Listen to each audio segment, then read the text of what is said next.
চাচি, কি হলো? তুমি কাঁদছো কেনে? কি আর বলবো বাপ, আমার একমাত্র ছেলে, কত কষ্ট করে মানুষ করেছি, সেখানে বউ শাশুড়ির কথা শুনে আমাকে একা ছেড়ে চলে গেল। চলে গেছে মানে?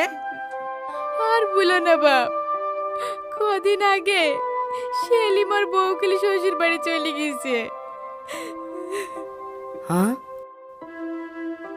হ্যাঁ বাপ। সত্যি আজকালকার ছেলেপিলেদের একটু বিশ্বাস নাই। বাপ মা এত কষ্ট করে মানুষ করে, আর সে ছেলে বউ পাওয়ার পর বাপ মায়ের কথা ভুলে যায়। হ্যাঁ রে, তুই ঠিকই বলেছিস। যার মা আছে সে কদর করে না, আর এই দুনিয়ায় যার মা নাই সেই বুঝে মা না থাকা কতটা কষ্টের।